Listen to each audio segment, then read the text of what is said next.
tumakbo si Juliet papuntang aparador niya at dun siya nagtago.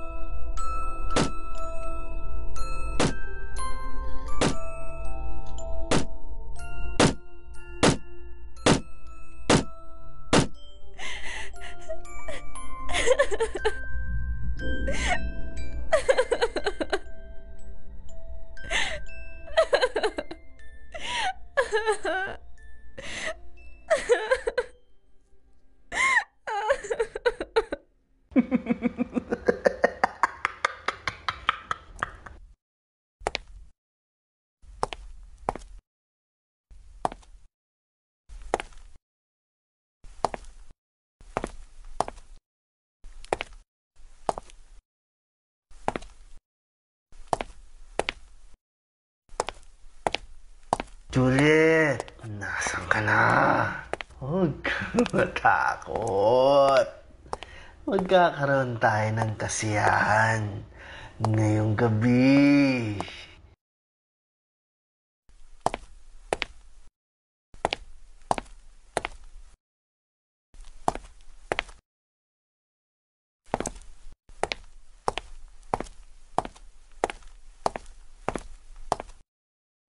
Takot na si Juliet nun, lalo na't ano mangyayari sa kanya kapag nakita na siya.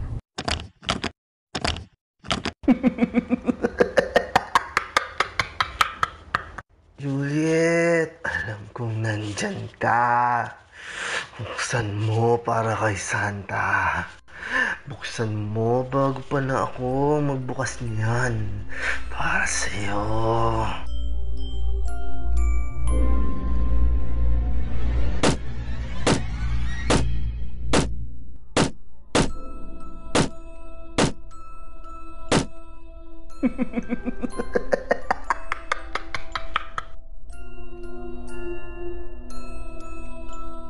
Gamit ang wire na hanger, sinaksak niya ito sa mata ng lalaki.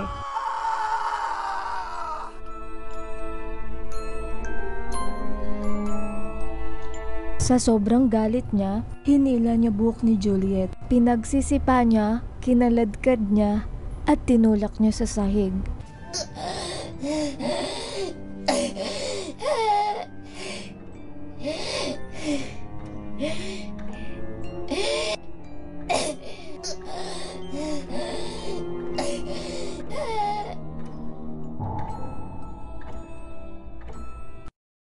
Mahal kong Juliet, meron akong listahan at 2 beses ko itong tiningnan.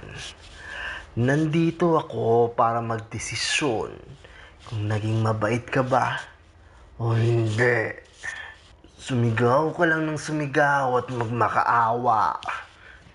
Ang masamang bata makakakuha ng palakol at ang mababait nakakakuha ng kutsilyo. Nung nakauwi na ang nanay ni Juliet, nakita niya na sirang-sira ang pinto. Nagmadali siyang pumasok para hanapin ang anak niya. At nakita niyang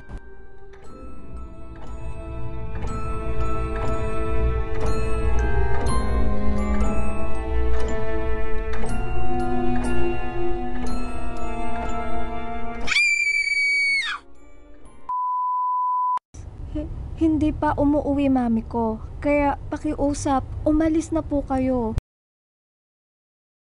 Bakit mo sinabi na mag-isa ka lang sa bahay? Anong kaanuhan yan, ha? Nako.